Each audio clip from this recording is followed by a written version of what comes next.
Hello and welcome to Biz1st Review 360, where we bring you a roundup of this week's top business stories and developments that impact the economy. I'm Joel Outschoon. Well, earlier this week at the Sri Lanka Investment and Business Conclave 2017, hosted by the Ceylon Chamber of Commerce, Minister of Finance and Mass Media, Mangala Samaraweera, announced the setting up of a public-private partnership unit aimed at better securing investment. To find out about its mandate, role and task, we invited new PPP Unit's Chief Operating Officer for a chat. We're joined by a very familiar figure to the business community here in Sri Lanka, Mr. Bradley Emerson. He is the new Chief Operating Officer for the newly formed Public-Private Partnership Unit. Mr. Emerson, thank you very much for being on the program. Absolutely. Pleasure. Let me start by asking you, the Public-Private Partnership Unit, you mentioned just outside that it was cabinet approval for this was granted in January and that it's being set up and it was announced this week. What exactly will be the work of this newly formed unit? Right. I'll give you the rationale for the decision. If you look at our balance sheet, our gearing is about 68 to 70%. So you don't have any further room for borrowing, right? When your balance sheet, your borrowing is 60% to GDP, there is no room for borrowing.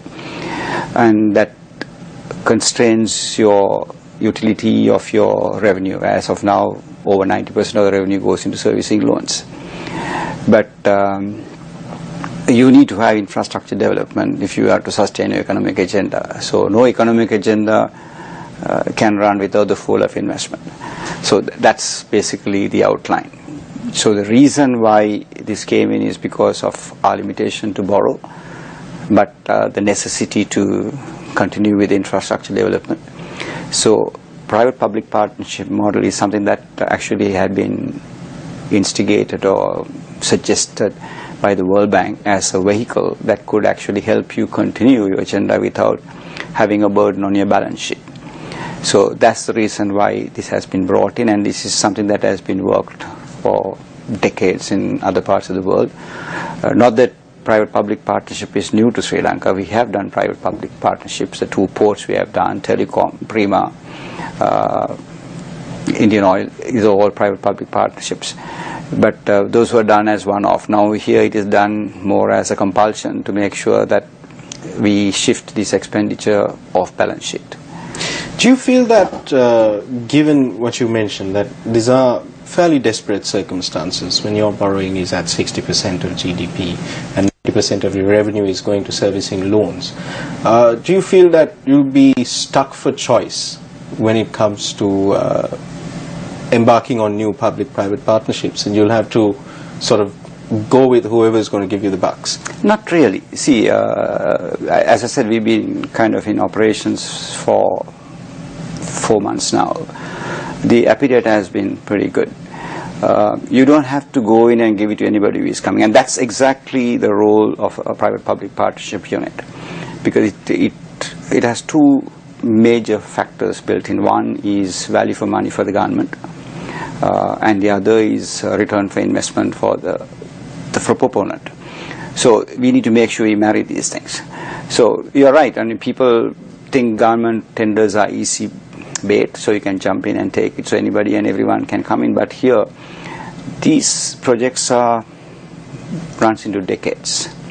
So you need to do a critical analysis to make sure that they are financially sustainable and that they have the ability to take the risks we transfer. So it's an all new ball game. I mean, probably my banking experience comes back into play now, having done project financing. So you begin to see purely on the financial viability and the ability to take the risks. What happens here is the government not only transfers the project, it also transfers certain risks over to the.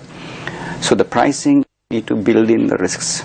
My question to you though is this: there has been resistance from within the public, coming from the opposition as well, that Sri Lanka is being sold off piecemeal, that privatization has become a very ugly word. Do you or will the public-private partnership unit have sort of a communication strategy to win over the public? See, we are in a political economy. Every action will be politicized, regardless. There's a distinct difference between a private-public partnership and a privatization process. The examples I give to people is a privatization is a divorce. You divorce your asset and let somebody else take over. PPP is a marriage, where you bring somebody in to create a new asset. So that's a distinct difference. But we need to understand is that take your family. I mean, this is the message we need to ask the public out there. Take your family. If your family income is X amount and 90% of that X amount goes to pay loans, how are you going to feed your family? So we are in a situation that we need to find resources. It's not about selling out. It is about getting someone else to take the burden of investment.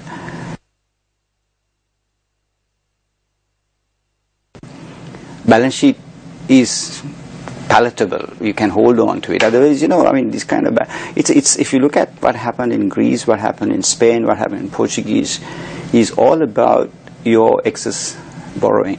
You borrow more than what you can afford to pay.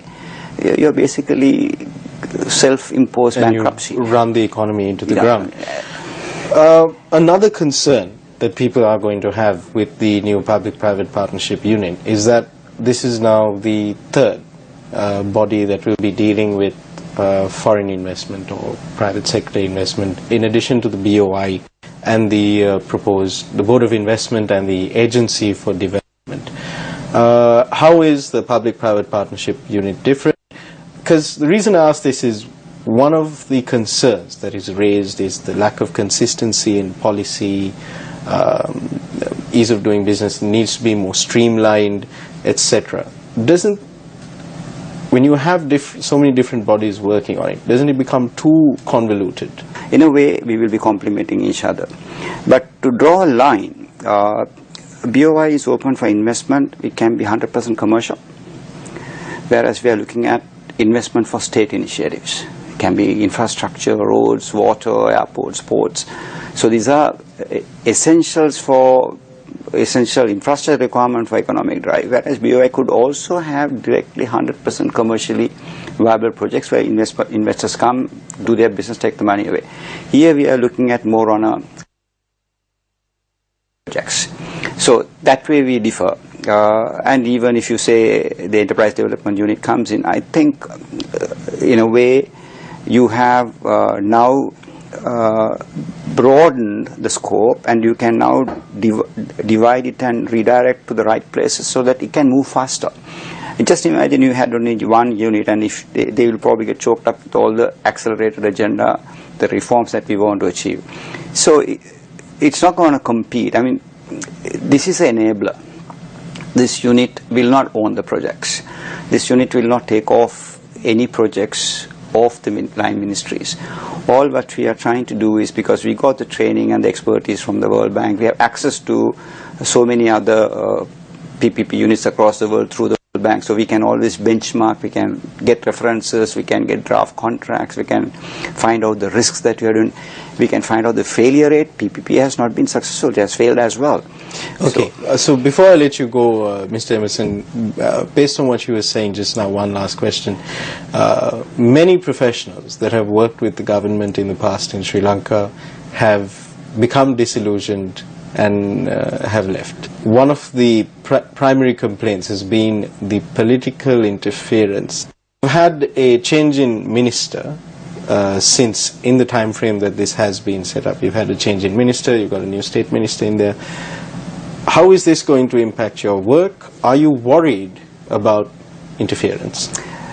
I'm not worried, because when I walked in, I came with my eyes open. I knew this, but of course the change in the ministry was something that we didn't expect.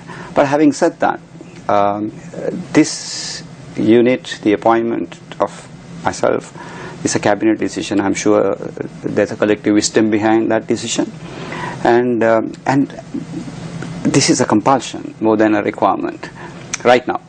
So I suppose there shouldn't be any interferences. The only challenge we will have is that the buy-in and understanding of the role of the PPP along the line ministries, what it is. Ms. Emerson, thank you very much for coming on Biz1st Review 360. It's been a pleasure having you with us. I wish you all the best, not to put too much pressure on you, but the fate of the economy may rest in your hands. Well, so, thank you very much, and I'm sure the crowd we have and the support will be consistent, all right, and we'll give it our best shot.